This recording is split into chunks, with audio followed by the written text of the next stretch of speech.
We begin with breaking news this afternoon. A community pool near Lansdowne shut down early today after a close call for a young girl. Paramedics say they were called in after a young girl was found face down in a wading pool at Sylvia Holden Park, which is by O'Connor and 5th Avenue. When they arrived, she had woken up and was breathing. The girl was taken to hospital in serious but stable condition. The pool was drained and was no longer in use shortly after. The emergency call was made around 12:15 this afternoon. Paramedics would not disclose the girl's age, only saying she was young. In other news, the province has activated disaster relief funding for the Canada Day flooding, but it only applies to select parts of Ottawa. The program, known as DREO, is intended to cover items not already covered by insurance, such as emergency expenses and cleanup costs. The city has received more than 6,000 reports of flooded basements from the record-breaking July 1st storm, but the provincial funding does not apply to some of the hardest-hit areas of the city.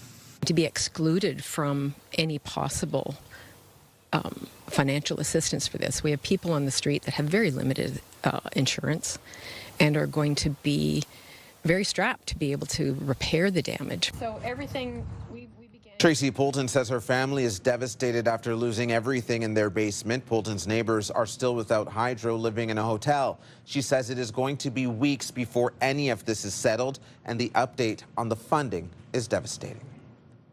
Wildfires continue to ravage northwestern Ontario, tearing through large swaths of land and destroying at least one remote community. The effects being felt here in eastern Ontario. Today, Kingston was under an air quality warning for smoggy conditions. It was lifted this afternoon. CTV's Kimberley Johnson is in Kingston with more. Stefan, the air and skies right now in downtown Kingston are clear, and people are definitely breathing a sigh of relief. But Environment Canada officials say that while things have improved, that could change. Environment Canada says poor air quality could move in once again on Saturday morning. A large factor is the wind and rain. Possibly severe thunderstorms could help keep the poor air quality at bay. Some I spoke with today say that they will continue to be monitoring this situation. It's above like a 6 or 7. I've been staying inside and just hunkering down. Yesterday we didn't go out very much. We did indoor activities instead, and then like just at home trying to use the air conditioning for the filters. And Environment Canada says to do exactly that, to keep an eye on those air quality updates and to know exactly what they mean for your own health. Those who have severe health issues are at the most risk, and they say if you need to, stay inside. Stefan? CTV's Kimberley Johnson in Kingston for us. Thank you, Kimberley. A young Ottawa man is dead after a crash in Renfrew County. According to Ontario Provincial Police, a vehicle and transport truck collided on Highway 17 at Storyland Road in Horton Township just after 6:30 this morning. The victim, a 19-year-old man, was pronounced dead at the scene. Anyone who witnessed a collision or who may have dash cam footage is asked to contact the OPP. The city is bracing for a busier commute this fall as more federal public servants head back to the office. OC Transpo is spending millions to boost service, but some say the biggest roadblocks won't be solved by adding more buses. OC Transpo has unveiled a $29 million transportation plan, which includes new express routes from the south, west, and east ends, new connections from park and rides to key LRT stations, and more service on several busy routes. But East End Councillor Catherine Kitt says more buses will not solve the bigger problem. We do have a congestion problem, specifically in South Orleans, where the real solutions are infrastructure capacity. The big East End solution is the stage 2 extension, but we don't have a timeline for that yet. Across the river, Gatineau is also expecting thousands of additional daily trips, but the STO says it will not be adding any more buses this fall. Instead, it says extra buses will be parked at strategic locations ready to add trips where they're needed most. Ottawa Bluesfest is underway this evening at LeBreton Flats, and it's a sold-out crowd for one of the biggest nights of this year's festival. CTV's Kimberley Fowler joins us live now from Bluesfest. Kimberley, lots of buses around, some big names tonight. Absolutely, Stefan. The gates opened just before 4:30, and there was a rush of fans that absolutely flocked their way to the RBC main stage over there. Right now, we've got the local artist Niana on stage. Sheryl Crow, rock legend, is playing later on tonight. And same thing with country superstar Ella Langley, the headliner tonight. But there is a duo from Quebec that's making a splash on the global stage.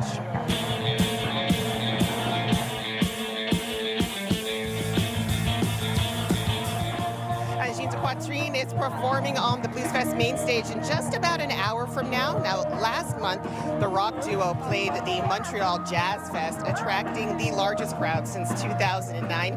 Now, in April, they played smaller venues like the Monotour in Hull to about 200 people. I had my tickets in April as soon as the Bluesfest tickets went on sale. It's part of the mystique around them. They have polka dots, dice. They have these hand signals and pyramids. You got to see it. You can't even describe that. I mean, you can. Now, also on tonight's bill at LeBreton Flats, a mainstay in rock music, Sheryl Crow. She's set to play at around 7:30. And the headliner, Ella Langley, takes the stage at 9:15. And get this, she's got the #1 song on the Billboard Hot 100, and that's for 13 weeks and counting. Now, organizers expect a huge capacity crowd tonight, as this is shaping up to be one of the biggest nights of the festival this year. Now, Stefan, again, we couldn't ask for better weather as well. It's a little bit cooler than it has been the past week or so, so very pleasant weather tonight. Lots of people still streaming, making their way in tonight, and a lot of people dressed in these polka dots, just like I am, to see Angine de Poitrine taking the stage at 6 o'clock. Steph. And it's only going to get busier. Thank you for this, Kimberley. CTV's Kimberley Fowler reporting live for us. Well, Canadians are slowly heading back to the U.S. after more than a year of declining travel. But even after 3 straight months of gain, border traffic remains well below what it used to be. CTV's Tyler Fleming reports. For Callie Mason and her fiancé, celebrating their upcoming wedding in the United States was an easy decision. Disney World. Yeah, and I mean, I can't do that here. She's one of many Canadians heading south again, and after more than a year of steep declines, she says there's deals to be had too. I have an all-inclusive wedding planner in the States for 10 grand. That includes everything right down to my hair and makeup. U.S. Customs and Border Protection says 153,000 vehicles crossed at the Thousand Islands, Messina and Ogdensburg border bridges in June, about 6,000 more than a year ago, and the 3rd straight month of increases. Nobody's told me that they don't feel comfortable traveling. It's trending in the skies too, with transborder traffic up 9% at the Ottawa airport. While Canadian travel to the U.S. is showing modest signs of a rebound, it's still nearly 30% below June 2024 levels. Possibly some of the anti-U.S. sentiment, I would say, is getting better. But true trips into the U.S., the casual traveler is looking at alternates. The snowbird is coming back stronger than ever. I'm not ready to go back regularly. Still, for some, old routines remain on hold. We used to shop a bit and go to a few golf courses, go to a few restaurants over across the river here. No, not nearly as much as 5 before Mr. Trump was re-elected. And while the political climate may be complicated, Mason's wedding forecast is all sunshine and smiles. They don't have snow there in January. Well, hopefully not anyway. Tyler Fleming, CTV News, Prescott. Coming up on CTV News at 5, pushback and frustration after the province launches its disaster relief program for flooding, but several of the hardest hit areas in the city are left out. And Jackie Pears is out live tonight at Casino Lac Limy's Arome restaurant. Well, thanks so much, Stefan. Yes, it's a beautiful view out here at Rome restaurant at Hotel Casino Lac Limy. Wonderful conditions as well. The sun is shining. The air quality vastly improved from earlier this week. Now, taking a look at our satellite radar, the clear skies will continue into later this evening. Taking a look at temperature-wise, right now it's feeling more like 24 degrees. Again, not much in terms of humidity. It's 24 really throughout eastern Ontario. Taking a closer look at what we can expect for tomorrow, though, rain is in the forecast. Yes, we are anticipating 10 to 20 millimeters of rain moving through. We'll get a closer look at this and for more on your weekend plans in just a bit. Stefan. Thank you, Jackie. Taking a live look at the Queensway right now, we can let you know that the 417 is slow. We're seeing heavy eastbound delays between the 416 split And Fairmont Avenue, heading west, we have delays from Parkdale until just past the Transitway. Another slow spot westbound on the 417 is between Belfast and Colonel By Drive.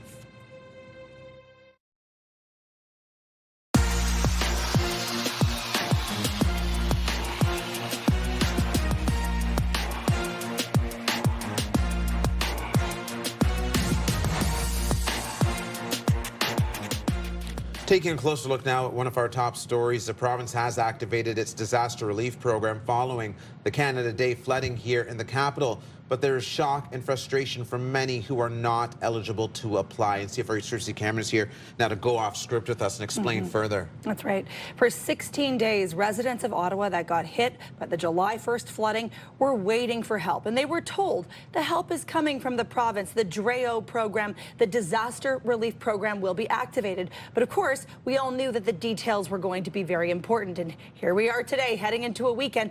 And people are seeing this map that you're looking at home right now, and they're finding out that they're not eligible because look at this coverage map.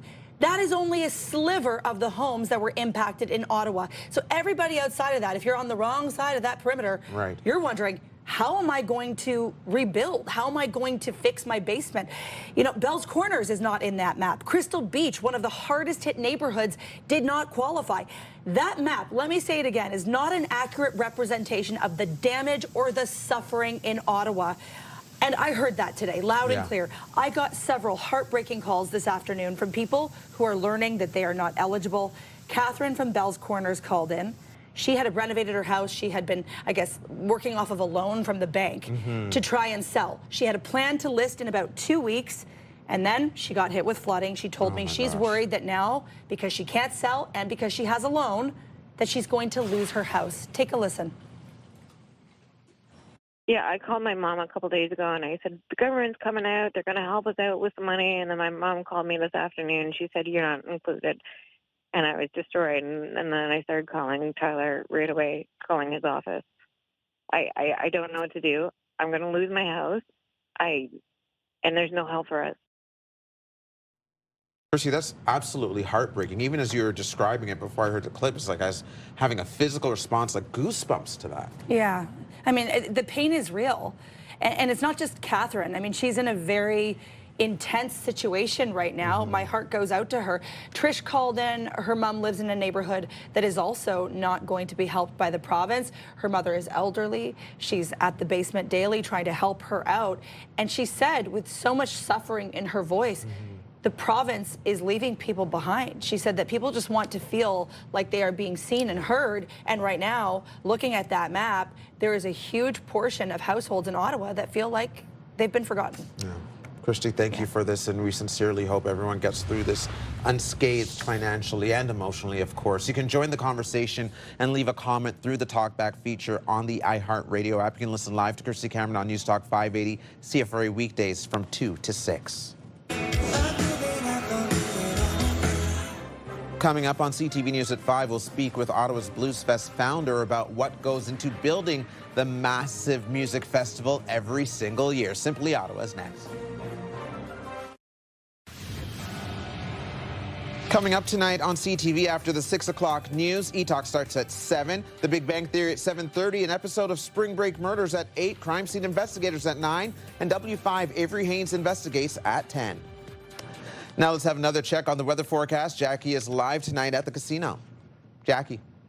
Thanks so much, Stefan. Yes, we are hanging out here on this beautiful evening. Lots of sun shining through. The good news is no precipitation in sight. We are expecting, though, precipitation to come in Saturday. More on that in just a bit. But right now, here is a live look through our Centennial Glass Skycam. We are showcasing Wellington Street in downtown Ottawa.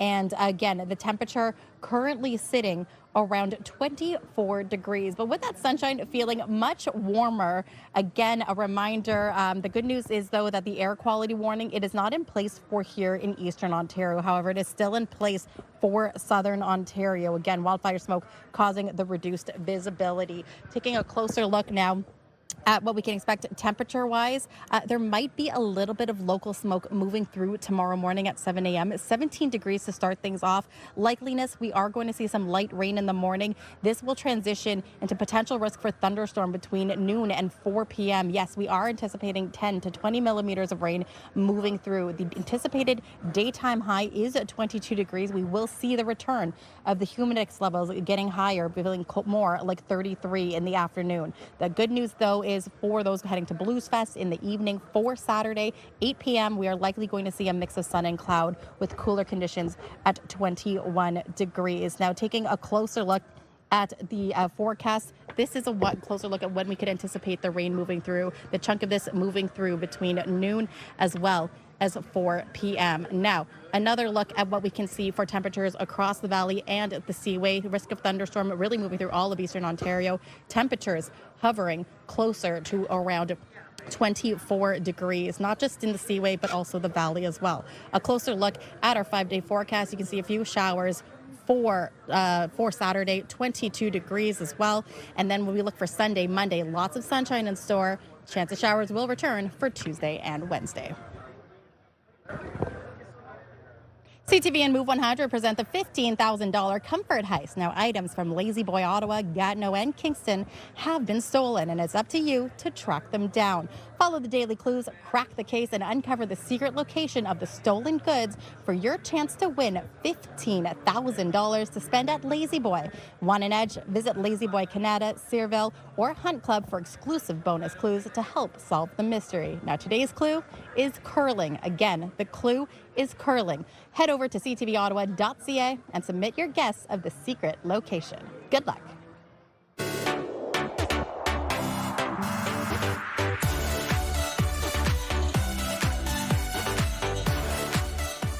Tonight on Simply Ottawa, it's one of the biggest events of the year here in the capital, and Ottawa Bluesfest has become a highlight for thousands of people over more than 3 decades. The person who has been at the forefront of the festival since day one, Executive Director Mark Monahan. Let's go live now to Bluesfest with Mark. And Mark, over the past 32 years, you have crafted this festival into what it is today. Firstly, congratulations on that, and thank you for doing this for our city. How does it feel to be marking this milestone? It's amazing, Stefan. I'm not sure when I started this 32 years ago, I'd be standing here tonight, but we've had a great run. We've got a fantastic team we built in this city, and we have great support from all the fans that come out every year. After so many years, I'm sure it's difficult to pinpoint a favorite moment of the festival, but any fond memories that you may have, because I know all the festival goers themselves certainly do. I think, you know, some of the moments that I most remember are kind of discovery acts, but also some of the big names we've had over the years, like Van Morrison, Kiss, the Foo Fighters, Red Hot Chili Peppers, and tonight, in fact, we have one of the biggest country music stars, Ella Langley, playing, so really looking forward to that. You mentioned the big names, but I also want to give Bluesfest a shout out for how it helps local artists, up-and-comers, and, you know, potentially future stars. Like even The Weeknd is something that you would have seen at Bluesfest before he was playing the Super Bowl, for example. You know, absolutely, Stefan. Every year we have between 30 and 40 local acts. In fact, one of them is playing right behind me right now. Her name is Niana. She's opening tonight for Ella Langley, and she's a rising country music star. Grew up here in Ottawa. That's phenomenal. So thank you for this, Mark, and thank you for joining us on this edition of Simply Ottawa. Congrats again. Thanks, Stefan. I want to hear your stories of people doing good, spreading joy, making a difference, or marking a notable achievement. We'll be showcasing stories that touch our hearts and make us proud of our city and the people, and it's Simply Ottawa. You can send your story ideas to ottawanews@ctv.ca. 18 to go in overtime. Savalainen is in for Ottawa, plays it back, Jenner scores!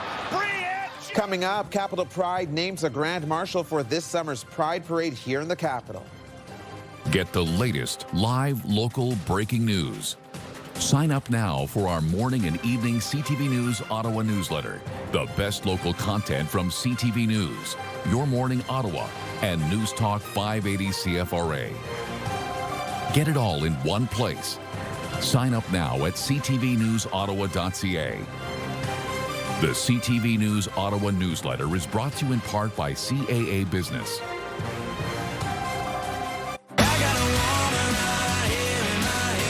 Pure Country 94. Ottawa's home for the best country music. Listen to Pure Country 94 on the free iHeartRadio app. Here's another live look through our Centennial Glass Sky Cam. The temperature right now, 24 degrees. Now the final 5 other stories we're following today. Ontario Tourism Minister Stan Cho has resigned from cabinet after facing criticism for claiming hotel expenses for overnight stays in Toronto.